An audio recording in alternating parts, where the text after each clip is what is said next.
whatever you call it is out there. So Oh, okay, their headquarters. yeah, there we go. Couldn't think of the Okay. word. Okay, yeah. Yeah. That's how it goes out here. A lot of people's headquarters. The outlets are far and few in between. There's a few people who make some moves, but as far as being hustlers and being, having that ambition, Hmm.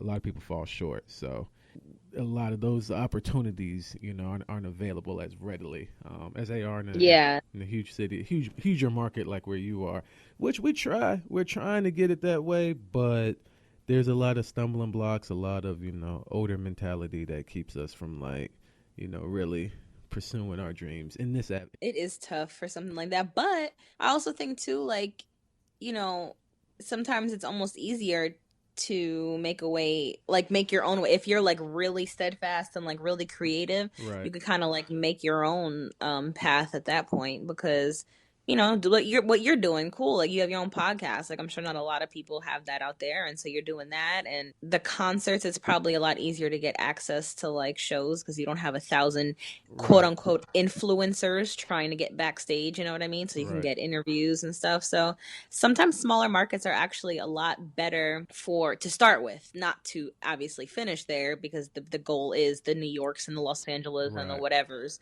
Isn't well, Charlemagne's from South Carolina, but like same idea, I guess, like start small and then aim big. That's the motto. That's the plan. Yeah. I've been working on this podcast for some time, and it's changed and over and over and over and over and over and over and over until it finally just fell apart, and I went with the simplest form of it. Like it was very complicated, and there was all these types of moving parts that I just took off as I went, and then eventually I just improved my situation as far as studio and equipment and things like that. And it's actually pretty easy. Like I record a lot of episodes. I'm in the studio now, but typically I, Mm-hmm. I just have my laptop and a USB microphone with me, and I can Oh, yeah, I can record pretty much wherever I am. But a lot of times there's like a dog in the background or yeah. construction or somebody's phone is going off constantly. So I'm reaching out. I'm trying to see how I can get high profile names to come on and talk, and I'm trying to talk to people who aren't the star or somebody who we've already heard their story or somebody who's just kind of real mainstream. Like Hmm. I'm looking for people who are interesting or unique and relatable. So Yeah. it's weird, the response I'm getting back from the people who do actually accept to come on and talk to me Hmm. and things like that. But wow, so other than that, did you tell anybody that you were going to do this podcast? Not really. I don't really just announce my interviews that I do. I had like another interview earlier today too. I just kind of go about my day and add it to my calendar.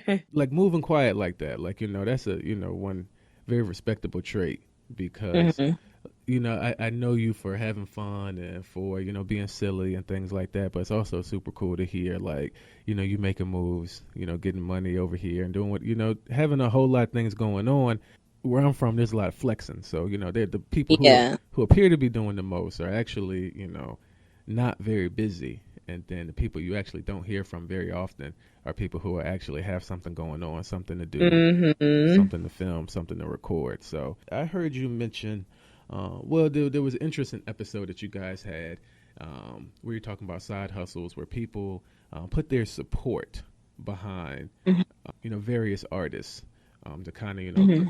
give them a push or give them, elevate them into a certain crowd that people who may or may not hear them. Now, is that something you're open to? Not necessarily. I don't really. A lot of artists have hit me for like PR or management, and it's just not really my cup of tea. I just support, I support whoever I personally just am a fan of or that I believe in, and there's no money behind it and there's no hustle behind it. Like, I talk about Mike Zombie all the time on the podcast because that's somebody whose talent I believe is just truly amazing and he's such a genuine person. I talk about Ty Dolla $ign all the time on All the the time.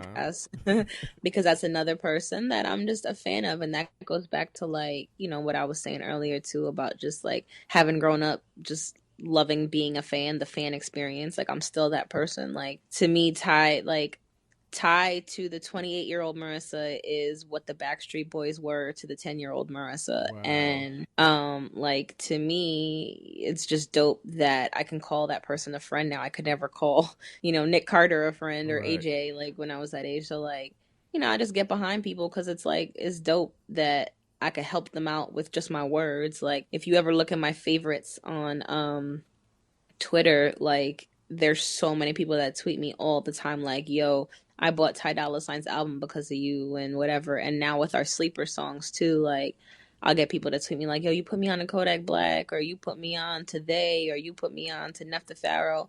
And that's so dope to me. Like I just like to share music, and not that I'm doing it for them to do it back for me with something, but just I believe in putting good energy into the world and like helping people out, and that energy will come back to me, and not necessarily from them, but just in some way like that support will come back. So How do you find the music that, like, you deem as like your sleeper song, or just music that you like in general, like that's outside of somebody you already know? Like, how do you come across a new artist?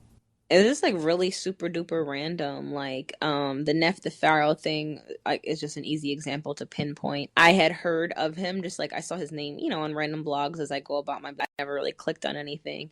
And I have a bunch of followers from the Bay, just because I fuck with, like, Kehlani and the HBK gang so heavy that, like, their fans see that, so they follow me. So a couple of them used to tweet me like, "Oh, have you heard of Nut the Pharaoh? Like he's big over here." And I'd always be like, "Nope, not really." Whatever. Because one thing about me is like if you're trying to force something down my throat, like I don't really want to hear it. Right. Like I really want to hear it organically. And so one, I think like earlier this year, Neff put out a song with Ty Dolla Sign, and I'm like, "Ooh, what's this? Got to hear it." So I clicked the song, and I'm like, "Wow, this is a great song! Yay!" And it just so happened, like ironically, that Neff was in town that week too, because he was on tour with G Easy, and I'm friends with a couple, again, I have a lot of friends in the Bay, so we have like a few mutual friends. Right. And so I hit them up and I was like, "Yo, I see Neff the Pharaoh's out here. I like his song. Like would love to come to the show and meet him." Like, I love meeting new talent and upcoming talent and building with them, and, being a part of whatever journey they have. And if I can help somehow, I'll help. And so I met him, and he was such a nice kid. I'm like, dude, this guy's great. So he told me about he had just put out a mixtape and this, that, and the third. So I just went and checked it out. I'm like, whoa, this whole shit is dope. So it just went from there. And then Kodak Black, never listened to any of his shit, and I went to Cleveland 2 weeks ago, and they fuck with him super heavy in Cleveland. Right. And the people whose house I was at, they just kept blasting him. I'm like, yo, this shit is fucking hot. And I went home and downloaded it, and there's my sleeper song. So it just kind of goes like that, just kind of like being around, randomly clicking on shit, randomly hearing it in a car. Just kind of has to be organic. That's definitely how I operate.